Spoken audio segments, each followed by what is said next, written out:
Então, para as próximas eleições, nós propomos a cartilha,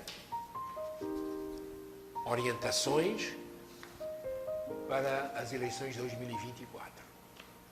Propomos a carta que os bispos que estavam reunidos em agosto, este agosto recente, em Manaus, mensagem por ocasião das eleições municipais dos bispos do encontro da Igreja Católica na Amazônia Legal. É esta carta. Todos os católicos deveriam, pelo menos, ler. Não digo estudar, mas pelo menos ler.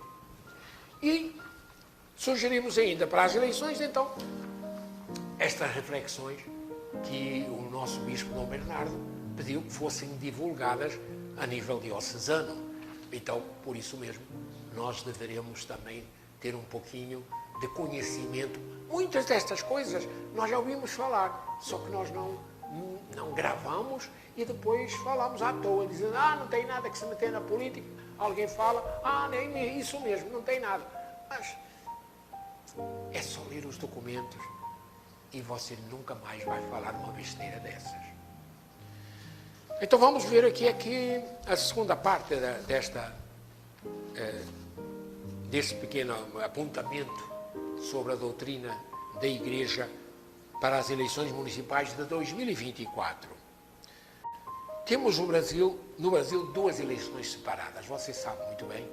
Está também na cartilha das eleições, isso também vai aparecer.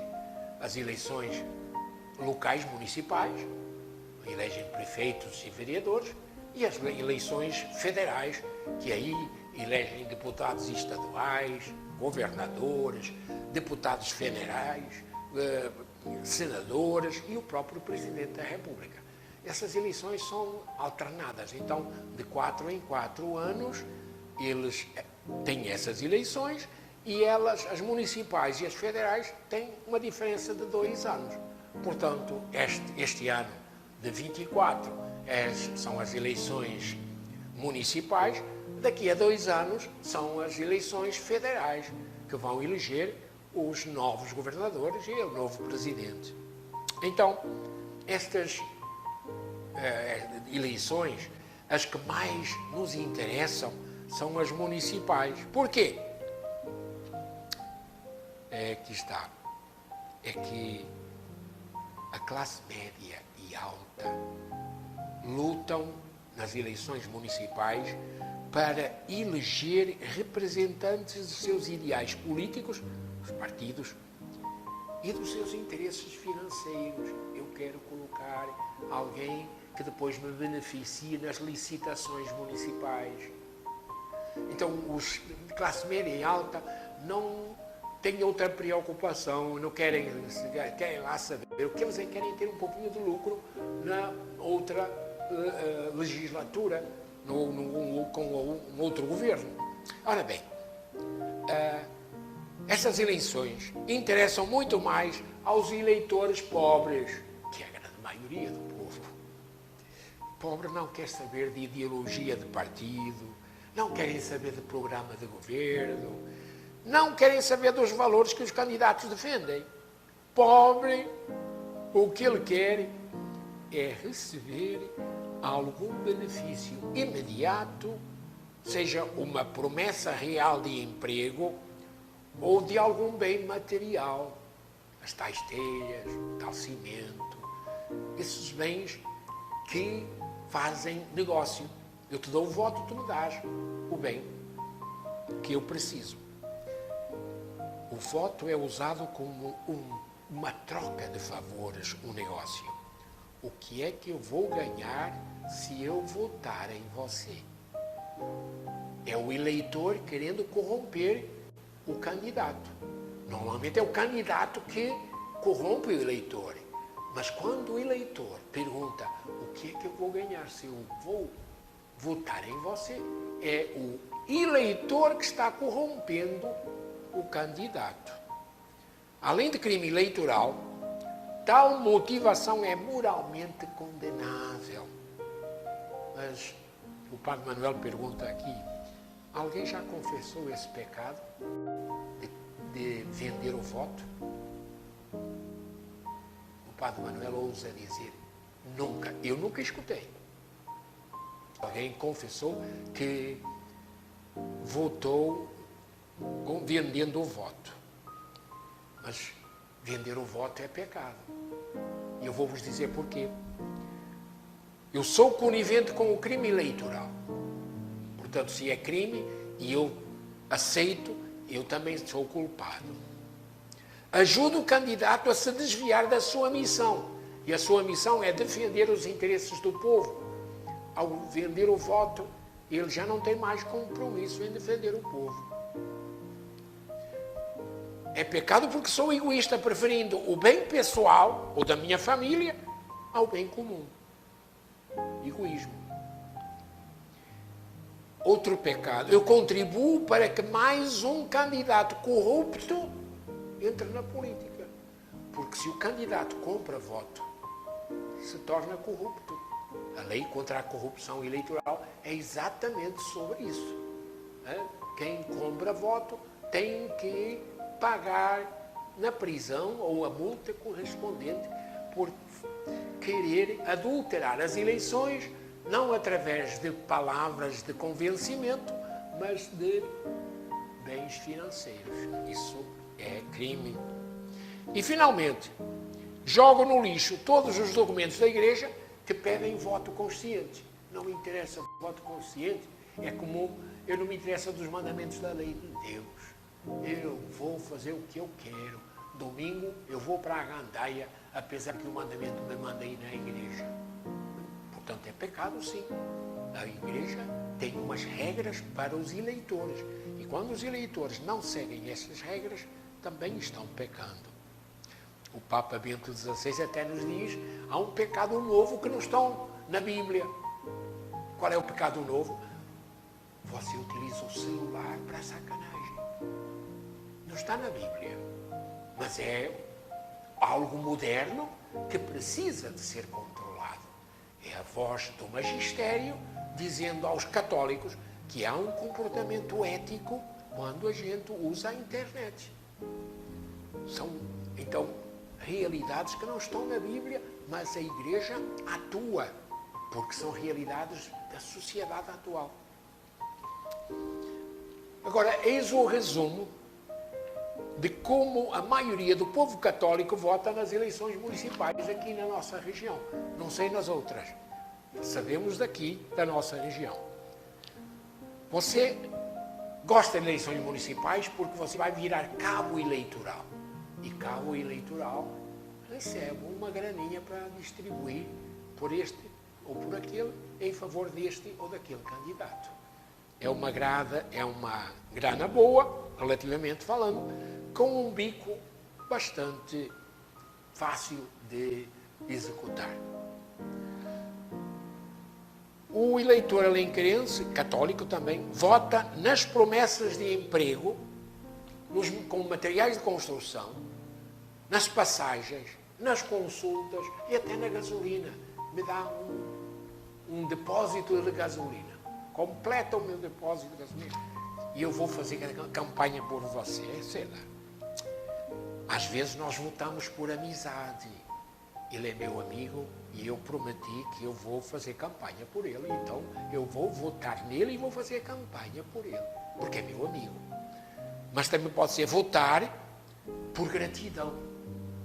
Ele me emprestou a lancha dele para trazer o meu avô de Santarém para Alenquer. Isso eu não vou esquecer nunca e por isso, toda vez que ele vai ser candidato, eu voto nele. Voto por gratidão. Não é por escolher o melhor candidato para Alenquer. Voto egoísta, é meu, é da minha família. O voto também por obrigação familiar. É meu irmão, é meu tio, então fica feio eu não votar nele. Então sim, eu voto. Ele não presta, que eu sei que ele já apronta, até com a mulher dele ele apronta. Mas é da minha família e fica feio eu não apoiar.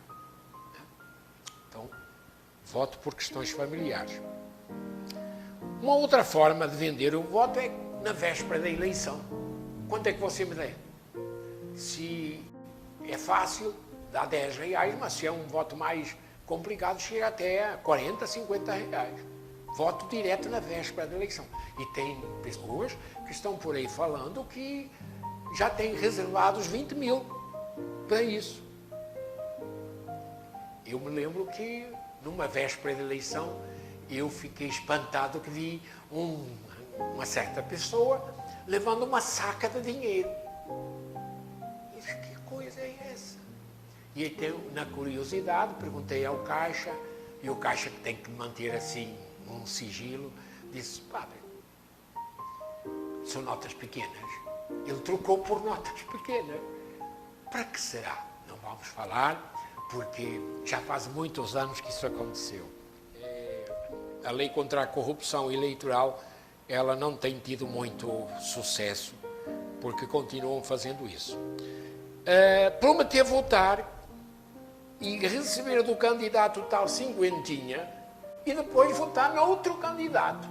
Isso é duplo pecado, porque você peca ao negociar o voto e peca ao mentir dizendo que vai votar nele, mas na realidade não vota. Então é um roubo a ele. E você vai dizer que não é roubo porque o dinheiro não é dele. Mas, eticamente falando, você está pecando duplamente. Depois, votar em quem nunca defendeu os mais pobres. Ele não tem história de participar em nenhum movimento de auxílio a quem precisa. Seja grito dos excluídos, seja numa manifestação da rua para o 18 de maio, seja uma simples greve de uma determinada camada de profissão, nada. E agora ele vem aí dizendo que quer ser o representante de você. Desconfia desse tipo de gente. Eles querem é aumentar o património, por isso é que querem ser eleitos. Então, para pensar baixinho e concluindo, será que eu faço parte dessa turma que vendo o voto? Em quem eu votei? Em quem vou eu votar nas próximas eleições? E por que é que eu voto nessa pessoa? Volto a dizer, é por amizade, é por gratidão, é por obrigação familiar ou é porque eu compro ou vendo o meu voto direto? Que valores eu defendo o partido que esse candidato tem? É importante lembrar que há partidos que dizem vamos rezar para que Deus faça um Brasil mais justo. Ora, a função dos políticos não é rezar. Também é, mas não é rezar. É fazer políticas públicas de inclusão social. Então, e lembremos-nos que há políticas públicas que não são de inclusão social. O agronegócio tem bilhões de reais para a safra. O governo empresta e depois eles pagam com o produto. E é uma política pública, só que não é de inclusão social. A política pública de inclusão social é tirar da miséria, do desemprego ou simplesmente da falta de comida aquele que precisa. Políticas públicas que nos ajudem a termos um país mais igualitário. Depois temos ainda os valores que esse partido defende. Pode muito bem ser de toma lá, dá cá. Ótimo. Então, pedem ao governo que não se meta e os empresários resolvem as questões sociais. Não resolvem. O empresário investe se tem lucro. Não tendo lucro, ele cai fora. Isso é no mundo inteiro. Então, quando a gente diz, ou quando a gente escuta os empresários dizer o governo não tem nada que se meter, o que eles querem é fazer política sem que haja nenhuma intervenção de nenhum órgão de justiça. E eles fazem o que querem. Mas o governo, para ser um bom governo popular, tem que interferir, sim, nas tais políticas públicas de inclusão social. Uma lei muito comum, não pode haver monopólio. O que é um monopólio? É quando uma empresa compra aquela empresa que é do mesmo ramo então ele põe o preço que ele quer, porque não há concorrência. Tem que haver uma lei que diz, tem que haver concorrência, não pode ter monopólio. É uma intervenção. Os empresários não gostam nada disso, mas é uma lei que deve existir para não haver uma empresa que diz, compre a este valor ou então pode ir embora. Não há concorrência. Então, o meu último conselho: vota em pessoa que participa da tua comunidade, não, da comunidade dele. Se ele já participa, e não é só no Círio de Santo Antônio, ou nas ocasiões, tem um funeral, eu também vou. Não, tem que ser alguém que todos os domingos participa da comunidade dele. Vote numa pessoa assim. Vote numa pessoa que tem uma reputação boa. Portanto, pessoa que você sabe que não anda na trambicagem, que não enriqueceu através da malandragem e da corrupção. E depois vote em gente que não compra voto. Vote em gente que não compra votos. E vote em quem costuma posicionar-se ao lado dos mais necessitados, dos que têm mais, quer dizer, não têm nem voz nem vez. Vote nesse tipo de pessoas. É mais ou menos assim que a gente propõe que, ao escutar-lhes estas orientações, a gente possa, em consciência, dizer: eu, com o meu voto, tentei melhorar a situação do município, porque não votei por interesse particular, por interesse da minha família, mas votei pelo interesse de que esse prefeito, esse vereador, vai lutar, vai trabalhar para que Alenquer seja uma cidade onde existe a alegria de viver, porque todo mundo está tentando dar o seu melhor. Eu como funcionário público, ele como administrador, o vereador como legislador e eu como usufruinte, que eu usufruo da comodidade que a sociedade me dá. Portanto, ruas, água, energia elétrica, escolas, tudo isso que ajuda a tornar presente uma vida gostosa em Alenquer. É isso que nós desejamos que Alenquer tenha e que o seu voto seja realmente consciente. Muito obrigado.